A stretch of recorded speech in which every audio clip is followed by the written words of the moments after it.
On the morning of May 14, 1945, at precisely 0630 hours, Corporal Louis Ha crouched behind a jagged coral outcrop overlooking the ravine locals called Wana Draw, watching the faint rectangular shadows of Japanese gunports flicker through smoke that had hung in the air for nearly 48 hours. The residue of an artillery barrage so massive and so relentless that it had stripped the hillsides bare yet failed to silence a single fortified position,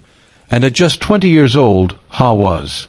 already a machine gun squad leader in Company C, 1st Battalion, 1st Marines, staring at a defensive system that had been 8 months in the making, a fortress network carved into Okinawa's limestone ridges by an enemy that had learned every lesson of the Pacific War the hard way, concrete bunkers with 4-foot-thick walls reinforced by salvaged steel rails, narrow firing slits shielded by quarter-inch steel shutters, and deep interconnected cave systems that allowed entire companies to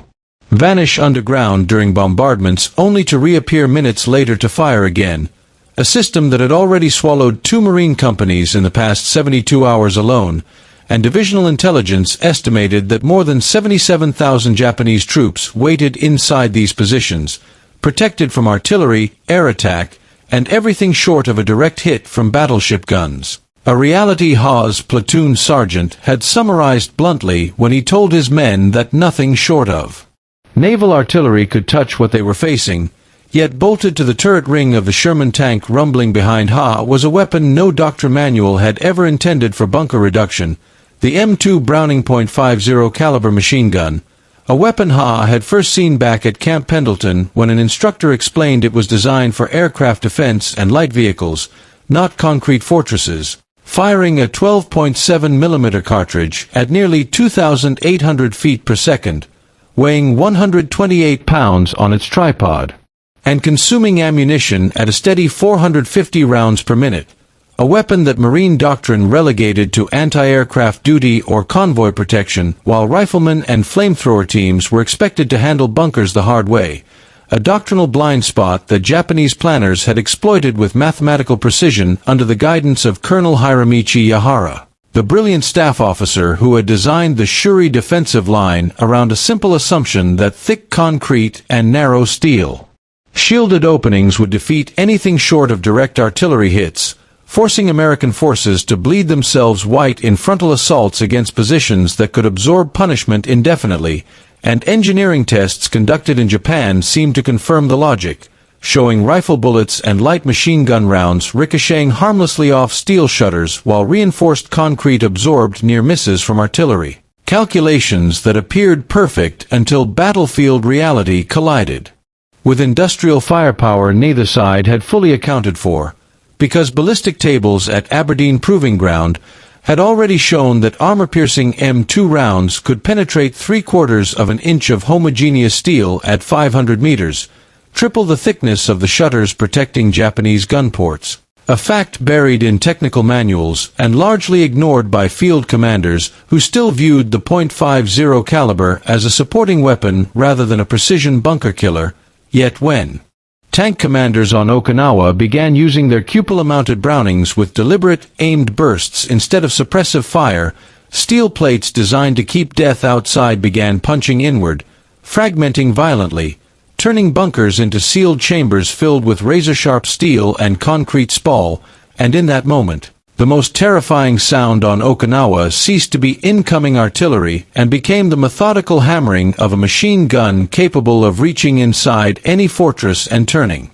its own armor against the men hiding behind it, a capability born decades earlier in the workshops of Colt's Patent Firearms Manufacturing Company when engineers scaled up John Moses Browning's reliable .30 caliber design in 1917 to handle a cartridge nearly twice the size, the 12.7 x 99 mm round that drove a 230-grain bullet from a 45-inch barrel, sacrificing rate of fire for penetration and control, classified by ordnance manuals with bureaucratic understatement as suitable for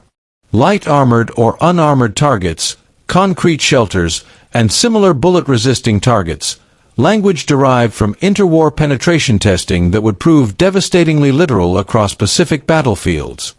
And by 1944 American factories had produced hundreds of thousands of M2S, flooding every theater with weapons commanders still thought of as anti-aircraft tools, even as reports from Tarawa, Saipan, and Peleliu quietly hinted at their bunker-killing potential, while Japanese defensive engineering moved in the opposite direction. Abandoning surface fortifications after naval gunfire annihilated exposed positions and instead boring deep underground complexes connected by tunnel networks that reached their operational peak on Okinawa, where thousands of conscripted laborers carved galleries 30 to 100 feet below ground beneath Shuri Castle itself, creating a fortress that could absorb extraordinary punishment and still deliver lethal fire. And when Lieutenant General Simon Bolivar Buckner's 10th Army landed on April 1, 1945, supported by an unprecedented concentration of artillery, naval gunfire, air power, tanks, half-tracks, amphibious tractors, and heavy weapons. Doctrine still lagged behind reality, with M2 machine guns positioned hundreds of yards behind advancing infantry while rifle companies assaulted bunker systems that shrugged off everything thrown at them. A fatal disconnect that became brutally apparent at Kakazu Ridge, where Japanese defenders emerged from deep galleries to reoccupy firing positions minutes after bombardments lifted, cutting down advancing companies whose .30 caliber fire sparked harmlessly off steel shutters while bazooka rounds failed against 4-foot-thick concrete, until desperate platoon leaders began dragging half-tracks forward under fire and opening sustained .50 caliber bursts against visible embrasures, discovering in moments what months of doctrine had failed to grasp as armor-piercing rounds punched clean through quarter-inch steel and detonated inside confined spaces, killing or driving defenders from positions they believed invulnerable, a psychological shock as devastating as the physical damage. And although Kakazu fell only after horrific casualties due to incomplete integration of these tactics, the lesson was unmistakable and would shape the fighting to come at Sugarloaf Hill, Horseshoe Hill, and Half Moon Hill, where Marine units faced a defensive system so precisely engineered that courage alone could not cross the open ground under overlapping fire. Yet when Sherman tanks and amphibious vehicles were integrated into precision fire teams, positioning themselves in hull-down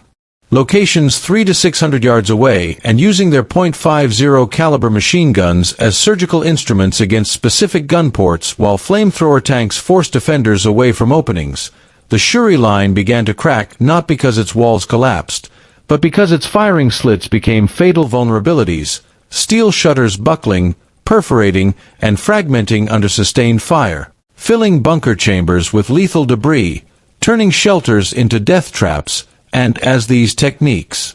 were refined during the final assault on Wanadraw and Shuri Castle itself, forward observers coordinated colored smoke, tank commanders adjusted fire with disciplined bursts, and ammunition loads shifted toward armor-piercing and incendiary rounds, allowing systematic reduction of positions once thought impregnable, a process that required patience, logistics, and industrial capacity on a scale Japanese planners had never imagined. And when Shuri finally fell on May 29th, the ground was littered not with shattered fortresses but with intact concrete shells whose narrow openings bore the unmistakable scars of .50 caliber impacts, twisted steel shutters hanging like broken teeth, interiors shredded by spall and fragments, silent testimony to a fundamental flaw in Japanese defensive design when confronted with sustained heavy machine gun fire. A flaw confirmed by post-war ordnance studies that showed armor-piercing .50 caliber rounds retaining penetration far beyond what those shutters could resist, and yet the victory came at staggering cost, with over 48,000 American casualties and well over 100,000 Japanese military and civilian dead, numbers that underscored the brutal arithmetic of attacking prepared positions defended to the last man, even as veteran accounts describe the grim shock of entering bunkers where fragmentation had done its work in confined spaces, a horror that statistics could never convey. And in the aftermath, Marine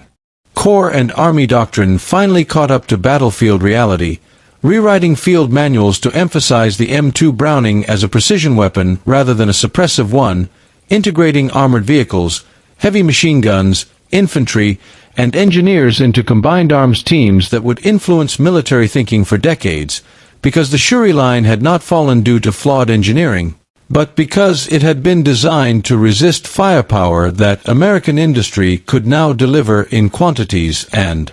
precision that rendered steel shutters obsolete, proving that in the final calculus of Okinawa, the decisive factor was not simply courage or sacrifice, but the relentless application of industrial firepower wielded with tactical understanding learned at immense human cost.